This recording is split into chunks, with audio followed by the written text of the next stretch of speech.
It's a very real problem, and that's, depending on all of the issues in the video, may well constitute a criminal offence.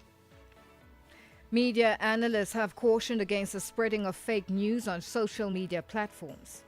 The NEC reaffirms the view that the GNU is a correct tactic and remains valid.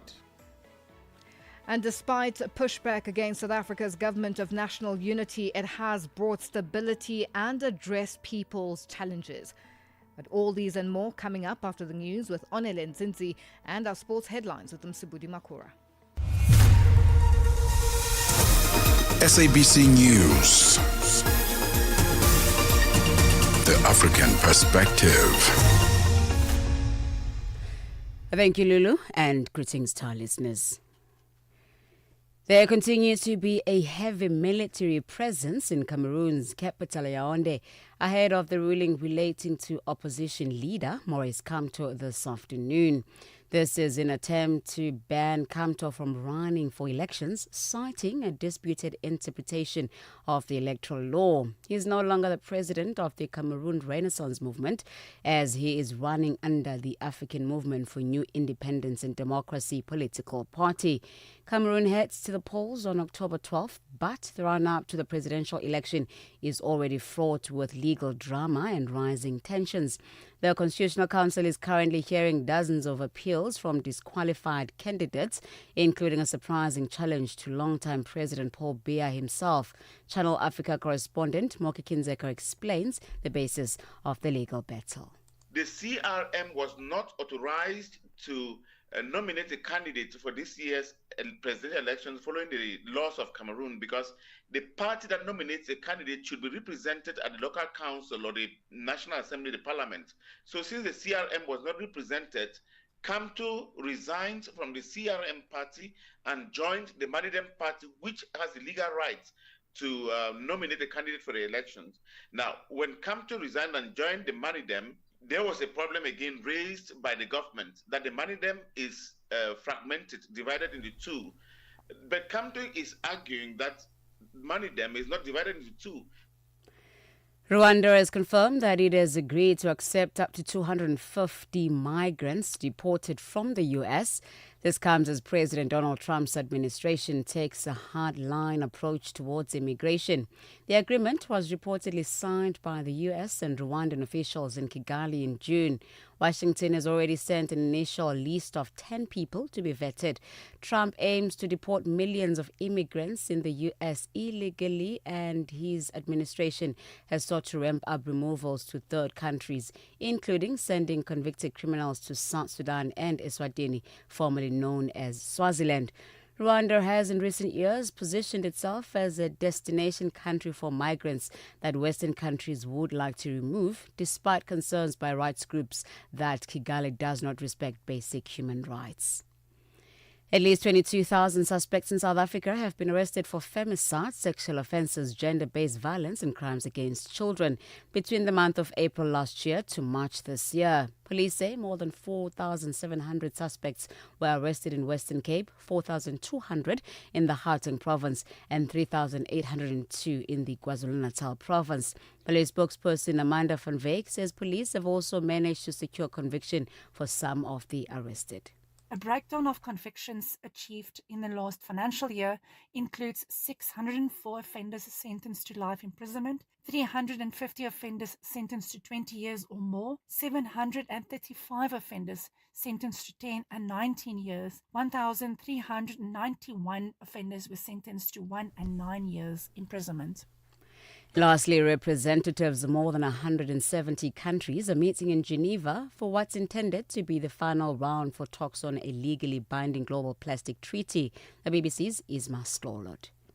They face strong opposition in the last 5 rounds of negotiations from some oil-producing countries which want to focus on end-of-life measures such as improving recycling. As countries switch to green technologies, demand for oil as a fuel is expected to wane, leaving plastic as the remaining growth market for petro-states. Negotiators have said there are 2 potential outcomes: an ambitious treaty that's pushed to a vote, but that would be highly unusual in a UN process, or a weakened treaty that secures the backing of all nations. For any news stories you'd like to share with us, please send us an email to newsroom@channelafrica.co.za or call us at +27 11 714 4459. Channel Africa News. I'm Onele Ntsinzi. SABC News. The African Perspective.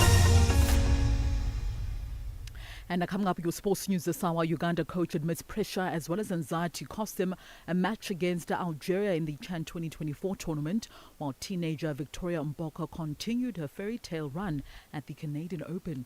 I'll have details on these and other stories at the bottom of the hour. Your window to the continent and beyond. Africa Update. Only on Channel Africa. The African Perspective. Well, thank you to Onele Ntsinzi with our news update and Msibudi Makura with our sports headlines. It is 12:06 Central African time and we're coming to you live from Johannesburg in South Africa on DSTV's audio bouquet channel 802, an OpenView channel 628 and on www.channelafrica.co.za as well as on the SABC Plus app available on the Apple and Google Play stores. Join us in conversation on our social media platforms. That's on X, Instagram, and subscribe on YouTube at Channel Africa 1.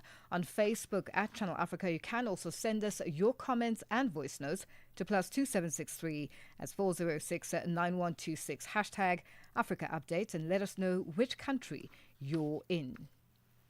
Africa Update with Lulu Gaboo. 12 to 1 p.m. Central African Time. And today on hashtag Africa Update Ask, Burkina Faso is celebrating its Independence Day. What are your wishes for that country? Share your views and your thoughts on what you believe this Independence Day means for the Burkinabe. Send us your voice notes on +2763 406 9126 and on all our social media platforms. Hashtag Africa Update Us. Africa Update on Channel Africa. The South African Broadcasting Corporation, SABC Sport, brings you Chasing the Sun, a powerful 5-part documentary series about South Africa's national rugby team, the Springboks, telling the rousing tale of their path to redemption and ultimate World Cup glory in 2019. Starting on the 13th of July at 7:30 p.m. Central African Time on SABC2. Tune in every Sunday for the highs, the heartache and the heroics that made rugby history. I'll stream in each chapter on SABC Plus anytime, anywhere. No subscription needed. Don't miss Chasing the Sun this Sunday at 7:30 p.m. Central African Time on SABC2. Be there when history shines. Africa Update, your daily dose of African insights with Lulu Gaboo on Channel Africa. Rwanda has agreed to accept up to 250 migrants deported from the United States. Now, the agreement was first signed in Kigali in June, and the U.S. has already sent an initial list of 10 people to be vetted. The Rwandan government says it's agreed to accept the migrants in part because nearly every Rwandan family has experienced hardships of displacement. And for more, we are joined on the line by our correspondent in Rwanda, Silvanus Karamera. Silvanus, good afternoon and thank you for joining us on Africa Update. Thank you. Good afternoon to you too, Lulu.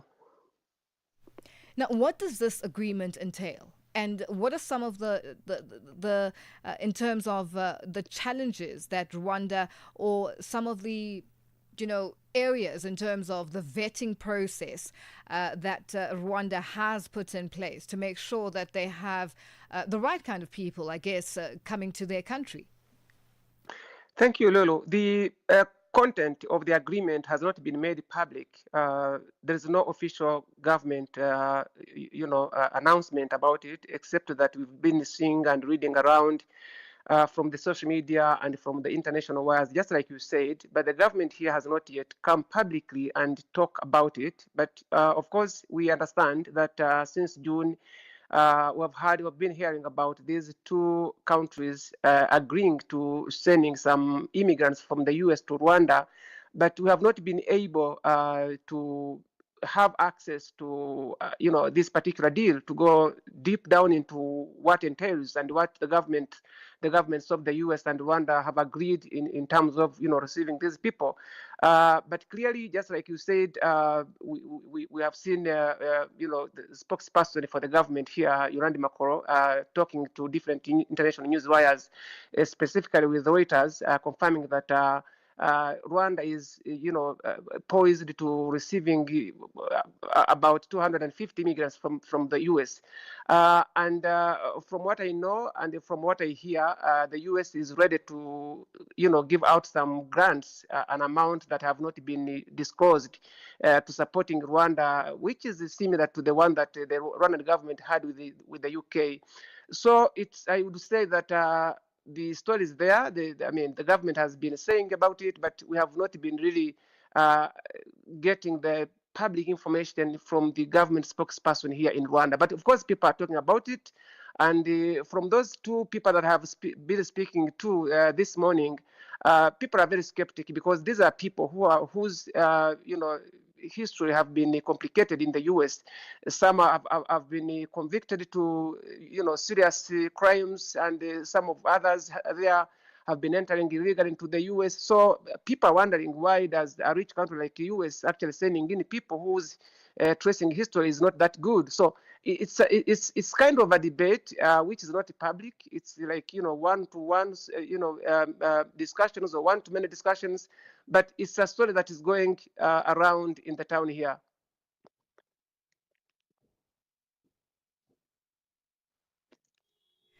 Now, with regards to that, Sylvanus, we've seen a country like Eswatini, for instance, having received convicted individuals to their correctional system in that particular country. Now, the vetting process, the fact that there hasn't been information from government or the leaders of the country with regards to this process that is unfolding, what are you hearing about this vetting process, and why there needs to be a vetting process if these are migrants who need resettling, or with regards to the update as well on their criminal records? Thank you, Lulu. What I know, Rwanda has enhanced its technological, setting in terms of verification of any person who enters Rwanda. That one, we don't have any problem, or people don't have a problem with it. But even the spokesperson for the government spoke about it, saying that each of individuals who will be, taken to Rwanda will be subject to cross-check and, tracing the history of this person. So it's very early for us to actually know under which circumstances, through which processes this is going to be attained or done for this matter. But what I know, Rwanda is ready because the infrastructure are already there, because you remember 3 years ago or so years ago, we had similar deals with the US, with the UK, which came to an end with the current government in the UK and Prime Minister Chris Starmer, which suspended everything. But the suspension came after Rwanda had already even gotten money from the UK. It had already been building some houses here. And through this commitment from the Rwandan government, the government has said that these people are coming, one, to support, the government is supporting the humanitarian basis, but also to kind of receiving these people, because most of them have some high sense of expertise, which in the end might be contributing to the economic growth of this country. So it's very early, specifically speaking, to actually know under which ways of doing things will be carried out here. But now, Sylvanus, because of time, rights groups have previously raised concerns that Kigali does not respect the basic human rights. How will this be any different? And there's talk of a grant that the US is going to be paying to Rwanda for receiving these migrants. Just touch on those, please. I think the issue with human rights state in Rwanda has been contentious with some human groups here and even international. But Rwanda has always been saying that it's not the case because, I mean, there's a lot of groups here of immigrants and refugees from different countries. You can mention Libya, Sudan, Afghanistan, DRC, Burundi, and other countries that have been here for quite some time, for a lot of, decades.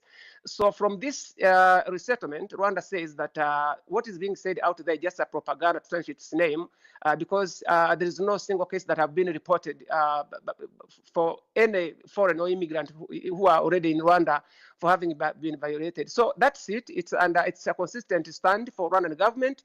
And I think, just like you said, to do with the grants, we expect definitely the U.S. is going to dispersing some money because I don't think Rwanda could do, carry on this burden alone because, I mean, it's like a service rendered to the U.S. government. Yeah. Well, Silvanus, we'll leave it there for today. Thank you for joining us on Africa Update. Thank you, Lulu. That's our correspondent in Rwanda, Silvanus Karamera, joining us on the line. It is 12:16 Central African Time. Africa Update with Lulu Gaboo, 12 to 1 p.m. Central African Time. The Congolese Solidarity Campaign has condemned the Democratic Republic of Congo's newly signed Peace and Economic Cooperation Agreement with Rwanda, calling it a betrayal of victims of decades of violence in the east of the country. The group says the deal, which they believe masks minerals for peace agreement benefiting foreign powers, ignores the need for accountability for atrocities committed by the Rwandan Defense Forces and their allies. A Congolese Solidarity Campaign member, Raphael Bahebwa, joins us to discuss these concerns. Now, Raphael, good afternoon and thank you for joining us on Africa Update. Yes, how are you? This is Raphael Bahebwa. I'm a president of Congolese Solidarity Campaign in South Africa. Raphael, thank you for joining us today. Now, why does the Congolese Solidarity Campaign view the DRC-Rwanda peace agreement as a betrayal of the Congolese people? Thank you so much and welcome for your viewers who are listening to us. We Congolese Solidarity Campaign, we are just saying what we spoke in our statement because we not agree that the agreement which they did about peace will bring fruitful results to DRC people because this is like a state-to-state agreement, but people on the ground, the background shows that since 1996, our people were butchered, killed, and we already lost over 15 million souls because of those deals, because it never just started now. It started, the big one, they did it at Pretoria in 2001. But out of that, actually, there are deals of agreement of peace, but on the ground, there is nothing and absolutely nothing happening there because Rwanda has an agenda with Congo. Because sometimes people are confused by saying that, no, because he's a president of Rwanda is a Tutsi, but we're not entering there. We just say, no, there is an agenda which Rwanda has with DRC, and this is what we are saying, that their peace agreement will never bring us any solution in the Central Africa or Great Lake countries. So for us, what we wrote, and we are accountable on that, and we are just saying that, no, that is not something which is going to bring peace in DRC. Now, what specific atrocities do you believe must be acknowledged and addressed before any form of cooperation with Rwanda can take place? Yes, we did some quite interviews with many radios and television. What we just say, my sister, you speaking to Congolese, a person who flee from the same atrocities. And what we're trying to say, let me start by making a ground. President Tshisekedi, he understood that the country which is leading is a rich country. And we can just say that Congo is a rich, meanwhile neighbors are having problems. and he took initiative with his government to just visit not only Rwanda, but Rwanda was included on countries which Tshisekedi just visit by saying that, yes, neighbor country, there are these systems which are looting and killing, but when our neighbors are poor, it won't make sense actually for peace in Great Lake, but let us do like a deal of business and so on, because I remember the former president of Burundi, Peter Nguruziza, who just speak to Burundi and that don't go to overseas looking for job, just cross the border next door and then you'll find better life there. And President Tshisekedi understood that, and he just visited all our 9 countries, our neighbor countries, all 9 countries. But in terms of Rwanda, is very, very, very complicated, because Rwanda is a country which is not only, and we can, we are just saying that Rwanda is our neighbor country. We never ask God to put Rwanda to be our neighbor country, but the agenda which Rwanda has is out of what people can see. Because Tshisekedi just tell them, let us do business deal so that countries can benefit on what is in Congo.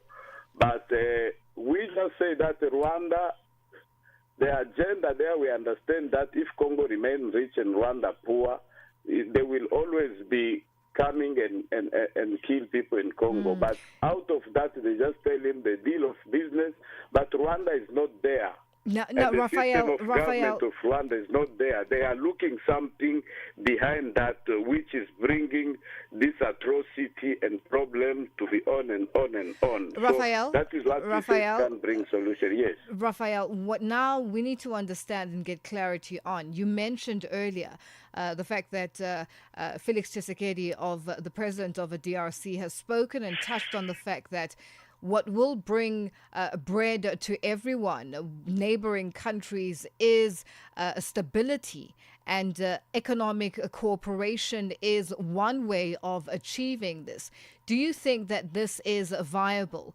You've mentioned that once the region, once neighboring countries are also benefiting, it will help each country to succeed or to bring peace. And this is exactly what the thinking that we, as the media, has been put out there to the media as to, stability, economic cooperation will bring stability in between the countries. Do you think this is not the case? It's not at all, because Rwanda is there is like a dog which they just delegate to bring problems to Rwanda, because we've been accusing 2 countries, which is Uganda and Rwanda, because of atrocity which they bring into Congo. And the reason behind, Rwanda is working for imperialist country and these superpower countries which are coming to loot and do genocide to Congo. That is what Rwanda is doing. So by saying that they sign agreement, it won't bring any solution unless the system is changed actually in Rwanda. This is what we are saying actually. It's not just about what people can see. They did signatures of peace talks, and it's not the first, second, or third. They've been doing those. Luanda peace, what Sunnyside peace, and this is other one, and others they will come. But Rwanda approach to what is happening to DRC, they are being sent to destabilize DRC. And if the system never changes in Rwanda, nothing will happen to this peace talk or peace agreement. It won't. And just in wrapping up, Raphael, with the same system which want to be like a peacemaker in between. They're the one who send them, I mean America. Yeah. Well, Raphael, just in wrapping up, we have run out of time. What action are you calling the DRC, calling on the DRC government and the international community to take in response to this agreement? Our calling is that we need peace in Great Lake. And peace will never just appear like something which falls from heaven. But by saying that we want to go through process of peace, we as a Congolese, we must go to the root actually, because justice need to be established to know who did what in DRC. For example, Uganda and Rwanda, they fought in Congo, in Kisangani, and the international court, they know this. And then when you say that you want this agreement, you do it with Rwanda. What about Uganda? And so on and so forth, because it's the same system which is killing Congolese. So we need a justice to be established and find out who did what. Those people who did all the atrocity, they must be accountable. And after that, the peace agreement can be there. And all Congolese, they must be involved. It's not just something small which they're trying to show in big scale, but we need our people to be involved in that peace talk, but justice must take place. All right, Raphael, we'll leave it there for today. Thank you for joining us on Africa Update. That's a Congolese Solidarity Campaign member, president of this Congolese Solidarity Campaign, Raphael Baheba, joining us on the line. It is 26 after 12 Central African Time. Africa Update on Channel Africa. Well, we look at news making headlines in other parts of the African continent. Burkina Faso celebrating its Independence Day. In 1960, the country known then as Upper Volta gained full independence from France. Now, the name Burkina Faso was adopted in 1984 and means land of incorruptible people. It was renamed Burkina Faso by President Thomas Sankara since gaining its independence. The country has been subject to instability, drought, famine, and corruption. The country has also been plagued with many coups and attempted coups. And our question today on hashtag Africa Update asks, with Burkina Faso celebrating its Independence Day, what are your wishes for the Burkinabe? Let us know what your views and your thoughts are on all our social media platforms. That's on X, Instagram, and Channel Africa 1, on Facebook at Channel Africa. You can also send your comments and voice notes to +2763 at 406 9126. Hashtag Africa Update Us. Africa Update with Lulu Gaboo on Channel Africa. Our media analysts have cautioned the South African public against spreading fake news on social media platforms. This follows the widespread circulation of a video on TikTok showing a man impersonating a South African National Defence Force general. In the video, he called for a protest at the Union buildings. The SANDF has distanced itself from the video and said the man is not a soldier. Analysts say in the era of deep fake news, citizens should verify content, especially when it could incite unrest or spread misinformation. Nomtsigelelo Mtabela reports. Analysts say the video showing a man dressed in army regalia calling for a march to the Union buildings is AI generated. The SANDF released a statement condemning the video as a threat to national security and public trust. They also issued a stern warning to individuals who are distributing the video. Media Monitoring's Africa William Bird has called for law enforcement to investigate the social media user behind the video. What they should be doing is asking the police to investigate that, because calling for public harm, incitement to violence, for example, calling for the military to actively rise up against the state is a very real problem, and that's, depending on all of the issues in the video, may well constitute a criminal offence under our existing law, let alone the issue of the fact that it is also potentially disinformation. Bird urged the public to always check social media information against reliable news sources prior to sharing any potential harmful content.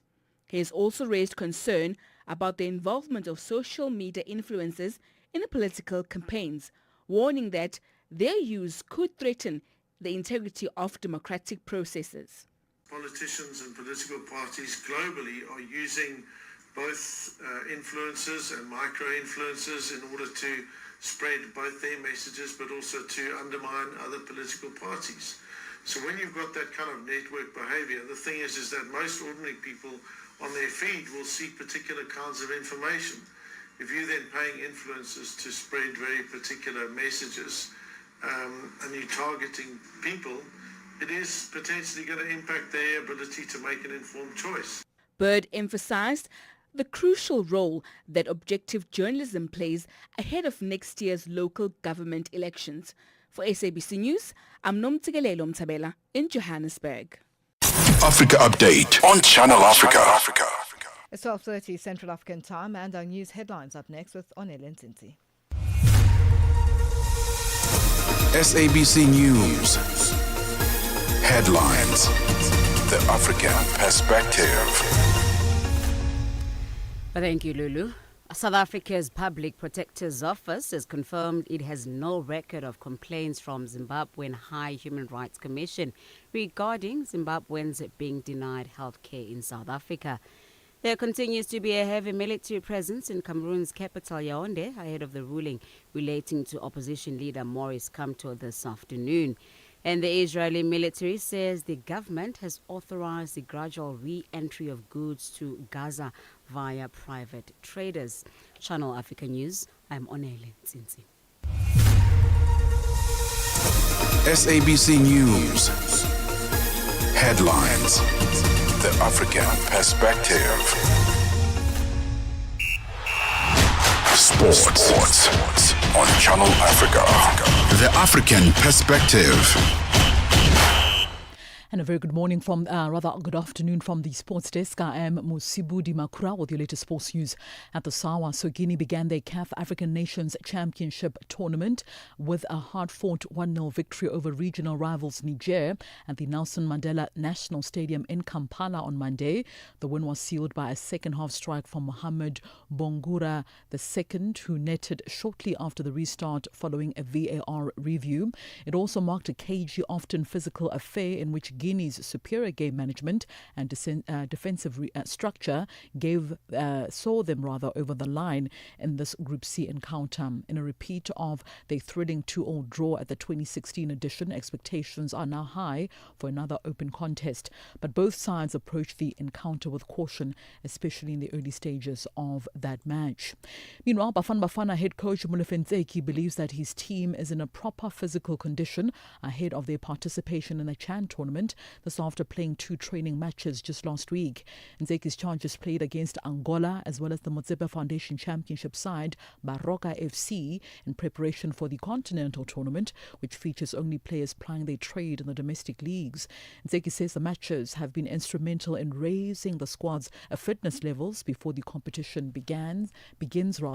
He's also banking on the experience of the players called up for this year's tournament. We were counting 12 days of preparation, and within the 12 days of preparation, we're looking at having 2 preparation matches. I think a quality side that we played Angola, the same team that won the COSAFA tournament in Bloemfontein. 90% of the players that played in the COSAFA are the players that are currently going to CHAN from Angola. Their background, their experience, their maturity level, having played in the PSL for many, many years. And some of them, they also played in the national team. So preparation went very well. Meanwhile, Bafana will play their first game against Algeria on Friday and also have Guinea and the host side, that is Uganda, in their group alongside Nigeria. And Ntseki also says that the number of the teams, it also means that every player will get time to play. So I think going into this tournament, what is also good about us being in Group C is that we have got 5 teams. So 5 teams, you are to play 4 games. And that on its own, you periodize it according to every game you're going to play. And when you plan and play every game according to the plan, the fitness level, the tactical understanding will always improve every game you play. So we're looking forward to play the first game so that by the time we get to the last game of our group stage, that will be against Uganda, everybody will be at a higher level. On to some tennis news now. Teenager Victoria Mboko continued her fairy tale run at the Canadian Open as she breezed past Spain's Jessica Buzaz Manero to reach the semi-finals. The 18-year-old Canadian, who knocked out 2-time major winner Coco Gauff in the 4th round, impressed again on home soil with a 6-4, 6-2 win in Montreal. Last night, she will face 2022 Wimbledon champion Elena Rybakina, the 9th seed, in her first WTA 1000 semi-final. Mboko started the year ranked 300 133rd in the world and is now set to move into the top 50 when the rankings are updated next week. Mboko also becomes the first Canadian to reach the semi-finals of the event since Bianca Andreescu won the tournament in 2019, while she's also the youngest woman to make the last four since Belinda Bencic in 2015. Meanwhile, in the men's event taking place in Toronto, Alexander Zverev battled back from a set down to beat defending champion Alexei Popyrin 6-7, 6-4 and 6-3. The 28-year-old German is now in his 75th semi-final on the ATP Tour, also becoming the only active men's player to have reached that milestone alongside Novak Djokovic. He will face Russian Karen Khachanov, who moved past Alex Michelson of the USA 6-4, 7-6 and 7-3. As a wrap from the sports desk at the Sawa. For any sports stories you'd like to share with us, simply send us an email to newsroom@channelafrica.co.za or give us a call. The newsroom line is +27 11714 4459. For Channel Africa Sport, I am Musibu Di Makura. Sports on Channel Africa. The African Perspective. Nkhanza zokhudza amuna ndi azimayi kapena kuti gender-based violence GBV zikuwononga mioyo komanso kuphwasula mizi. Zikuchitika m'manyumba, m'masukulu, malo ogwirira ntchito ndipo kwambiri mwakachetechete, koma sizikuyenera kupitirira. Mukazimva yankhulani.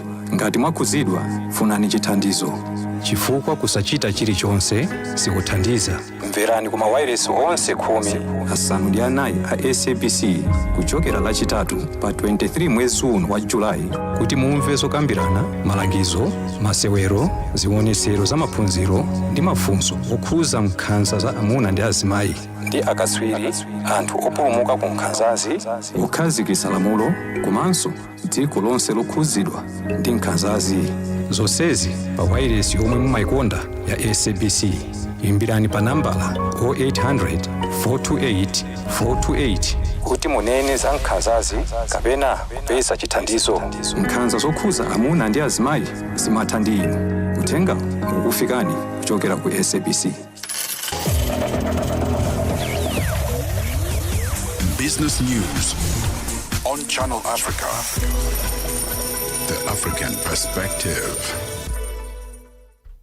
Good afternoon. And our top business story at this hour. The Maritime Business Chamber says MAC's withdrawal of direct shipping services between South Africa and the United States will have a significant impact on time-sensitive sectors such as fruits.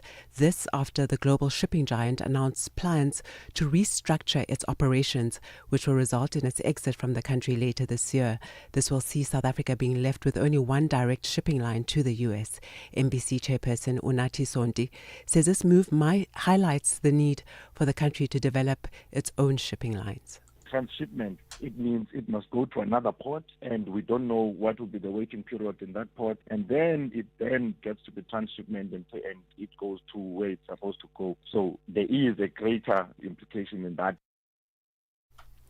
The United States could require bonds of up to $15,000 for some tourists or business visas under a pilot program that is launching in 2 weeks. The new program comes in the context of a tightening of requirements for U.S. visa applications and efforts to crack down on visitors from countries with high overstay rates and questionable screening and vetting processes. Showen Bryce Peace reports that the new 12-month pilot program is set to commence on the 20th of August. The notice indicates that U.S. consular officers would be given discretion to impose bonds on visitors from countries with high rates of visa overstays that could range from $5,000, $10,000 or up to $15,000, a move that would likely make it entirely unaffordable for people to travel from certain countries. The South African Municipal Workers Union has called for the implementation of policies that protect municipal workers who expose corruption. The union says the government is not doing enough to support and protect whistleblowers in its municipalities. A recent report has revealed that 148 municipal officials have been murdered since 2018 countrywide, many of whom were linked to exposing corruption. The union says a deadly trend threatens service delivery and silences accountability. SAMU General Secretary Dumisani Magagula. We are calling for establishment of secure channels. We have been working with Corruption Watch, but within the municipalities and within the sector, there is no channel where you will be able to report any form of corruption or any suspicion thereof. A survey has shown that Kenya's private sector contracted at the fastest pace in a year in July as input prices rose and protests disrupted some businesses.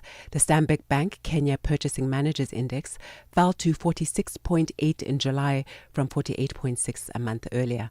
Readings above 50.0 indicate growth in business activity, while those below that signal contraction. Global stocks rose for a second session and the US dollar steadied. This as investors raised bets that the Federal Reserve would act to prop up the world's largest economy. US shares rallied on generally positive earnings reports and increasing bets for a September rate cut from the Federal Reserve after disappointing jobs data on Friday. And now for a look at our indicators at this hour. $1 US in Nigeria is trading at 1,521 naira. In Botswana, it's 13 pula 38. Kenya, the dollar is trading at 128 shilling 18. And in Zambia, it's 22 kwacha 69. Moving to the BRICS countries, $1 in Brazil is trading at 5 real 53. Russia, 79 rubles 69. In India, it's 87 rupees 62. China, 7 yuan 18, and South Africa, $1 is trading at 17 rand 98 cents at this hour. $1 is trading at 75 pence to the British pound and 86 to the euro. Looking at commodities, gold is trading at $3,360 per ounce and platinum at $1,308 per ounce, while Brent crude oil is at $68.05 a barrel. And those are your business news at this hour. I'll be back with more in the next hour. For any business stories you'd like to share with us, please send an email to newsroom@channelafrica.co.za or call us on +27 11 714 4459 for Channel Africa Business. I am Bontle Hedbush. Business news on Channel Africa. The African perspective. Get Channel Africa on DSTV Audio Bouquet. Channel 802. Your window to the continent and beyond. Africa Update. Only on Channel Africa. Channel Africa.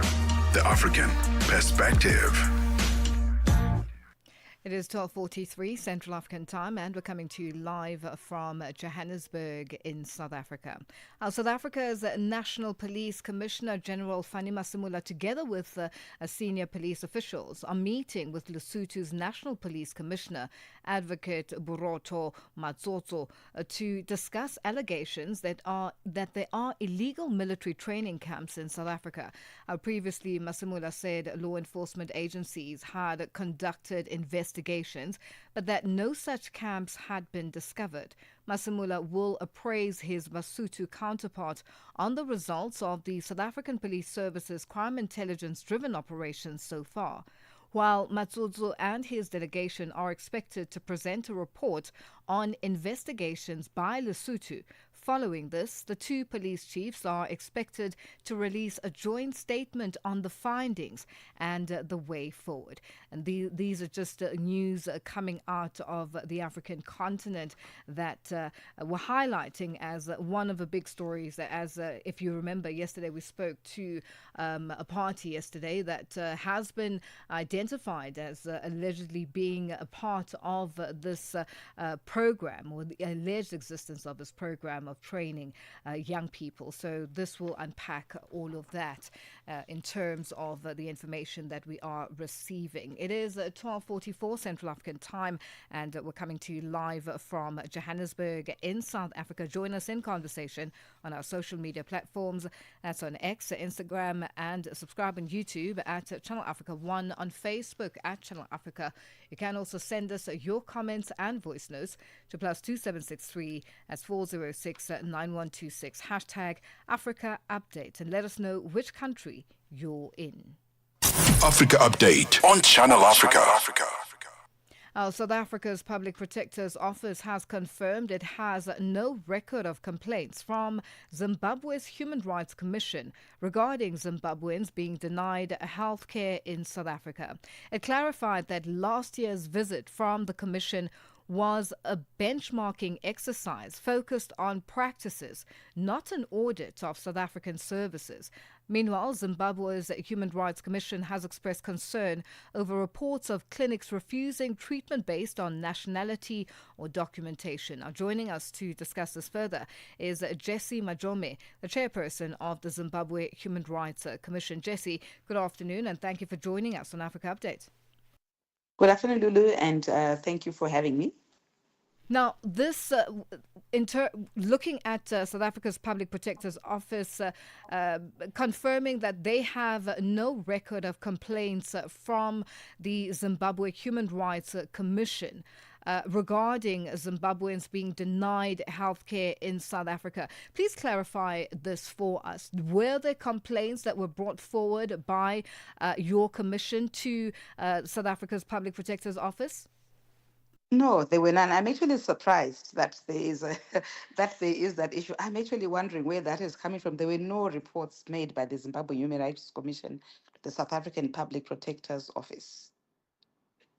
Right, and has the Commission received complaints from Zimbabwean citizens regarding being barred from South African clinics and public hospitals? This is now on both sides. Whether you've received any reports, and do you know whether South Africa's Public Protector has received reports as well? I'm not aware if the South African Public Protector has received reports, and the Zimbabwe Human Rights Commission as well has not received reports. I'm actually surprised at where this is coming from, because the Zimbabwe Human Rights Commission is not aware of any of those. Now, talk to us about what is unfolding in South African government hospitals and clinics that we have been seeing, whether visually on our television screens, and also what people being turned away by different parties or groupings. Talk to us about that and what the sentiment is from your side. Okay, because I think it's thank you for this opportunity, because it it allows like a clarification of what is being reported in the media. The very fact of the matter is that the Zimbabwe Human Rights Commission went on a program of benchmarking visits, firstly to the South African Public Protector's Office, and which we are very grateful, because Advocate Koleka Kaleka very graciously, welcomed us. And then we went off to the Administrative Justice Commission of Kenya. And then we ended up at the Inspectorate of Government in Uganda for us, the Zimbabwe Human Rights Commission, to benchmark and see how the various other fellow African institutions conduct their mandates, as well as overcome issues, and to because we're promoting our public's protector mandate. And so what happened is that during the visit to South Africa, which was for benchmarking, indeed, as Advocate Koleka Kaleka says, it was a benchmarking visit. So I'm actually wondering where it is that, because I noticed that there's been a rebuttal, which is understandable maybe, but the issue is that it was a benchmarking visit. However, during the visit, there was a conversation pertaining to this issue that had started way back then, because as we will agree, the Public Protector's mandate for both countries is to promote administrative efficiency as well as for service provision. So I want to imagine that the South African Public Protector would be interested also in the reports that the service delivery is being hampered by an influx of foreign nationals, I imagine. So this is how the conversation came up, which was not part of, it was an engagement.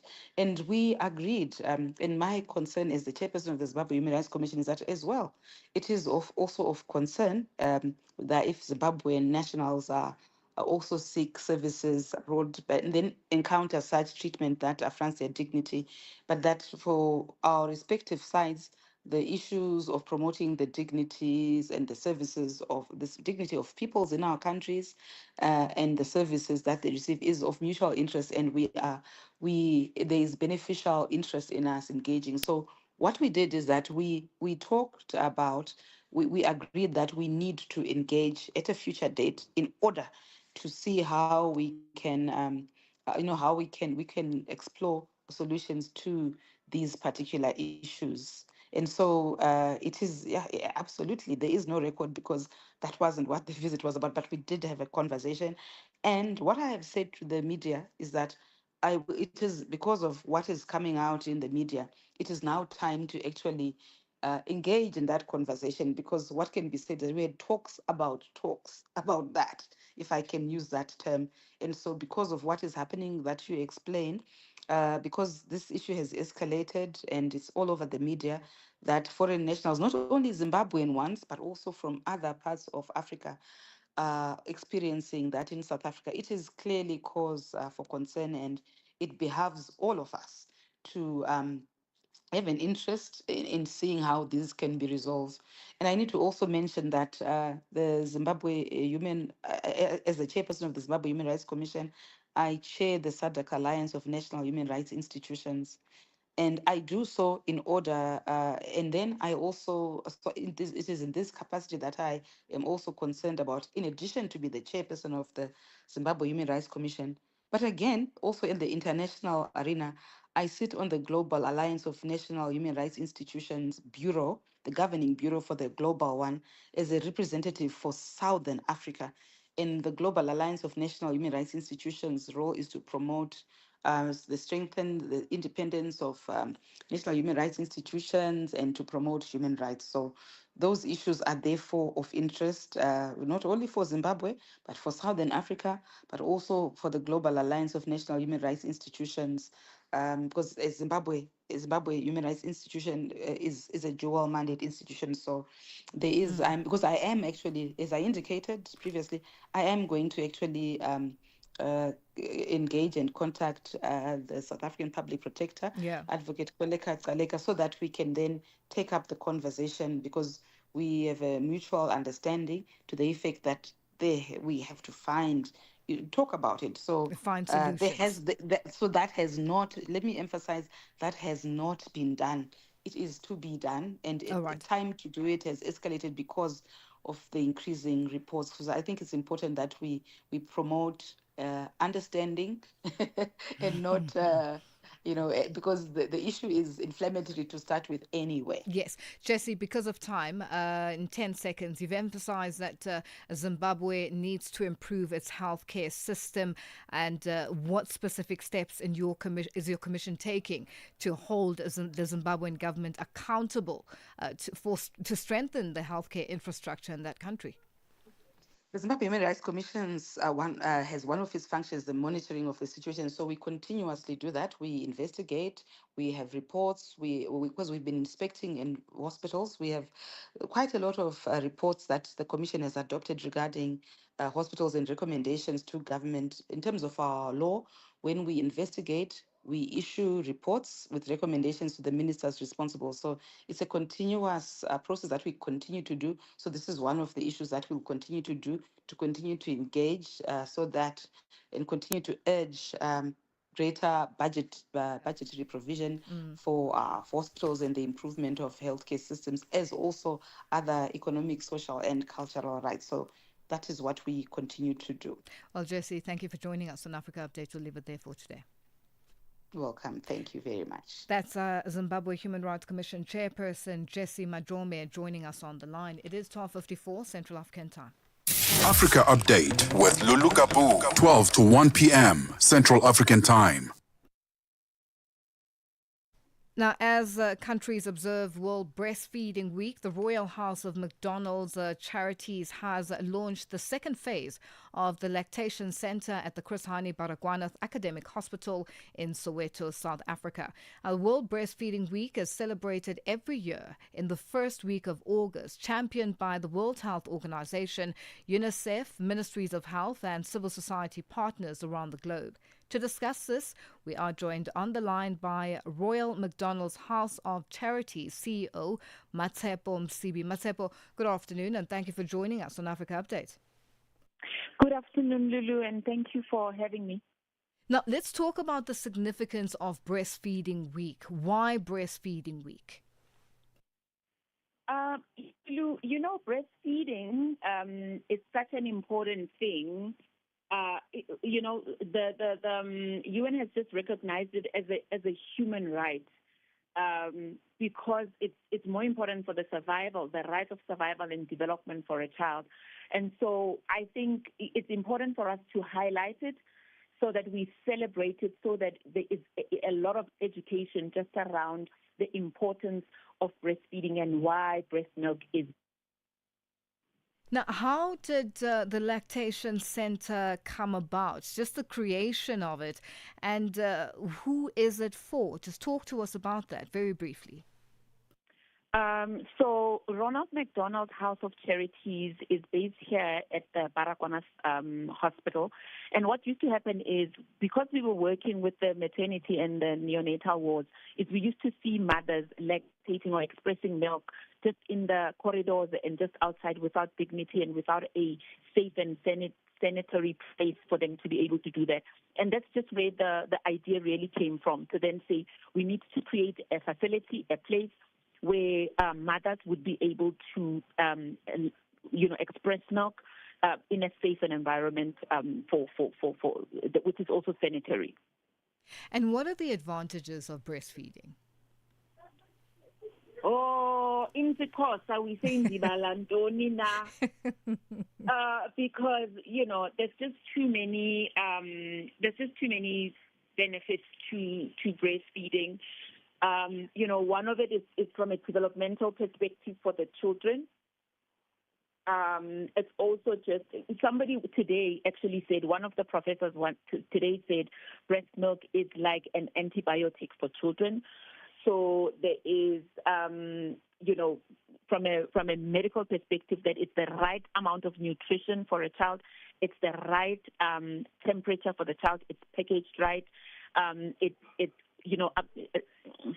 helps with infection control and infection prevention. It's life-saving for the moms, where it reduces the risk of mothers getting breast cancer. So there's just a lot of benefits, especially from a development perspective for the child, for their life, even in later life. All right, Matshepo, we are going to have to leave it there for today. Thank you for joining us on Africa Update. That's Royal McDonald's House of Charity CEO Matshepo Msibi joining us on the line. And it is that time of the day where we say a happy Tuesday and good afternoon to the Upside team. It is Matseko in studio. How are you today? In my mind, it is Tuesday. It is Tuesday. Wednesday. Wednesday. No. We are still on Tuesday. It's day 2 of the week. I'm clearly all over the place. Yes, the Tuesday edition of The Upside coming through just after the 2 p.m. news bulletin, or 1 p.m. news bulletin, I beg your pardon. There's a variety of things happening today. We're going to look at the hidden aging effect of cold weather on the skin. We're going to be talking to Dr. Judy Pretorius, founder of Biomedical Emporium. The science behind this is really, really fascinating. So stay tuned for that. We're also going to be looking at a very important issue around the National Shelter Movement of South Africa and how they have expressed deep concern around the tragic murder that we've seen in the news of the senior police officer in Soweto. So we're going to be speaking to the executive head, Dr. Zubaida Dangor, who is going to talk about survivors of domestic violence. And she's got, of course, very informed, well-researched thoughts around this. So that's coming through. What caught your eye as per is also going to be here. So that's our show this afternoon. Well, that's the Upside coming up at the top of the hour with Matseko Mosito and Teboho Lekuleni. For myself, Lulu Gaboo and the Africa Update team, it's been a good one. Join us again tomorrow and as we continue giving updates on what is happening around the globe, and continue with us on our social media platforms. Thank you to our producer, Tracy Bumgard, our technical operator, Mondli Mdambo, and social media, Sfiso Sope and Talent Butelis. democracy. We'll do this again tomorrow. Bye-bye.